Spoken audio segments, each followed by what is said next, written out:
Hey everybody, hope you're having a great day out there. It is hot. Oh, it's hot here. But I was going to talk to you about a few things that are going on in my garden today. One is I want to show you some new plants that I bought. I went to Charlotte yesterday and picked up a few things, so I thought y'all might like to hear about some of those. This one is called Cleome, Cleo Pinklady. If most of you know that have been following me, I have a real deer problem, so I try to look for things they don't like. This is a little bit thorny though, not terribly, but anyway, evidently they don't prefer that. This one is full sun, and it's an annual, but hoping that it will reseed. It's not as tall as some can be, I think. This one says it can get to 3.5 to 4 feet high, 2 to 3 feet wide. There's Cleome, Cleo Pinklady.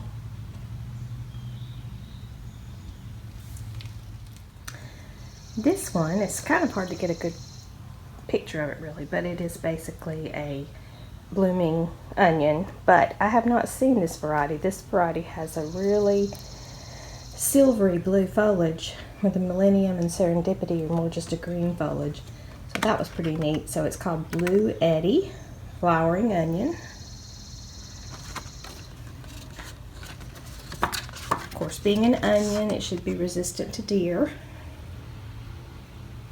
And it says that it gets 8.5 inches tall by 8 to 12 inches wide, zones 4 through 8. Can't decide about this one. Pot or in the ground, guys? What's your opinion? Blue Eddy. And here we have a Swedish Ivy, fast-growing vine. I have never had this before. I put it in this year, a different variegated with more yellow. And this is an example of you never know what you're getting when you're buying a 4-inch pot if you're not familiar with the plant. So this is the 4-inch pot that I bought yesterday. Let me show you the planters that had similar plants in them. Okay, sorry for the sun, but that basically is what it's done so far this year. I had no idea. I thought it was going to trail over the side a little bit. So that's what the Swedish Ivy does. If you see it in the store, be prepared for it to really perform well. This is in morning sun until about 1 or 2, and then it's in shade the rest of the day. Okay, and this one I'm really excited about. It's part of the Color Spires series.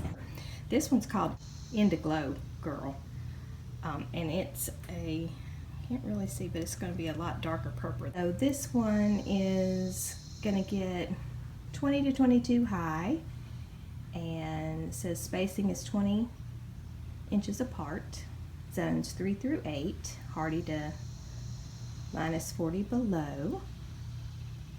Blooms late spring, early summer, full sun location. And this is again another one that the deer won't like. I'm sorry it didn't have a bloom. I'd like to show you that. That was what I picked up yesterday in Charlotte. I went to plant the Cleome, but I'm going to go for this lavender since it's dry there. And I know it's going to get good drainage. I'll put that in. Hidcote Lavender. Gets full sun, 18 inches tall, 12 to 18 tall, 18 wide. Okay, so as I dug in my bed, I noticed that everything was pretty dry, and it is my dry bed. I just gave up because too much overhead watering is not good for them, and it's all watered by my grass sprinkler, so I just kind of try to tend to do things that can handle that. So, but it was all really dry, so I'm going to check my sprinklers, see what's going on with them once they turn on. Make sure that sometimes a head will get stuck down in the ground or something, so I'm going to do that. So this is my solution to figuring out what's going on in my yard as far as zones. You can see I drew the house, and then I have labeled every zone what it's watering around around the house. This is the front yard, go to the backyard. All the zones are separated. All the heads are marked, and they're marked with what zone they're running from. And I find this very, very helpful because I don't remember. And then also, when somebody comes over, they can reference that, or other family members can reference that. So this is one of the best things I've ever done. So I'm looking at the driveway. That would be zone 8. So I'm going to check, see what's going on with zone 8. Okay, I have a Rainbird sprinkler. It's set to auto. I'm going to turn it to, actually we just do manual this way. You go manual start, and then it started. And then I'm going to go through my zones. It's on zone 1. I want to move it to zone 8. Hey, had a camera malfunction there, but basically the water was just turned way back because it was watering too much at one point, and I had cut that way back and had forgotten. But I left all the irrigation stuff in there so that you guys could see the map of the drawing, because I think that's really helpful information. Good morning, everybody. It's a brand new day, and I worked all day yesterday, and I kind of had to just give up on filming so I could get some stuff done. And I'm headed out again today to try to finish up some more stuff, so I'll take you along with me. Okay, first thing I'm going to do this morning is take care of some poison oak that I've been seeing in my raised bed down there, and I wanted to wait till I had disposable gloves on and bags to put it in. So that's how I'm going to pull it. I could spray it, but I'd prefer not to in my bed. So I'm heading out there. Okay, first thing I'm going to do is run from an irrigation line I already have over here. It's running this way, and I'm going to put it into this pot. I've already run it this way. Let's see where it's going. Oh, I've got lots of attachment. So I left actually enough to come up under this pot eventually through the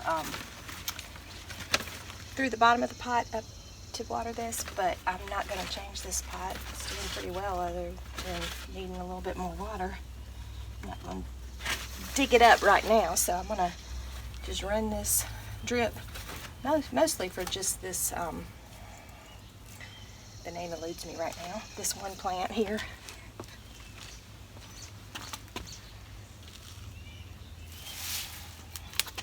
Well, this will be really simple. All I have to do is I've got a goof plug on here. All I have to do is remove that and then put my dripper on there. That should be easy. This runs every day, so I don't want to get too much water going, especially since there's an Alberta spruce, so I'm going to use a 1/2 gallon emitter on that one. And I'm just going to hide it around here and run it directly to the one plant that needs the most water. And it also needs some fertilizer, so I'm going to do that. And I'm going to use a landscape staple to hold that in. This is one of the pots I finished up yesterday. I was happy with that, how it turned out. It is one that I bought up in Charlotte when I visited. One of the big flat one, because I can't get anything to grow here with the bad pH in the soil. So I thought I'd just do a big pretty pot right there.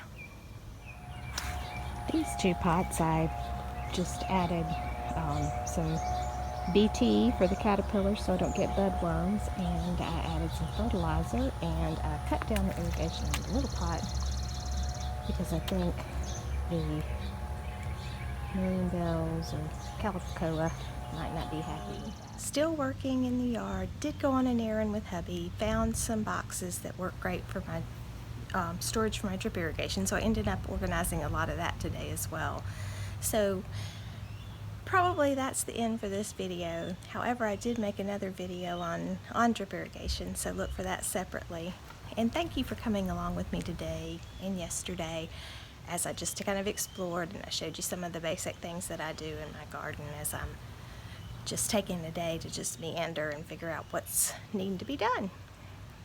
There's always good in those days. Sometimes they're hard, but it gets you all that little bitty stuff that you keep forgetting to take care of. So you guys have an awesome day. Don't get too hot out there. Hey, I just wanted to add one more thing. I wanted to thank everybody that's been so supportive. I really appreciate that. And thanks for your questions. I've enjoyed helping out some of your gardening questions. And knowing that I'm helping somebody is a great feeling. I also wanted to remind you that if you would like to, you could like my Sweet Carolina Gardening Facebook page. And if you saw something on this video that you liked or that you have a question about, I would love a comment either on my Facebook page or on the YouTube page. And I really would love to hear from you guys, especially if you have any gardening questions that I might be able to help you with. If you saw something that you enjoyed or that you learned, I'd love to know that too. So just wanted to add that. Y'all have a great day.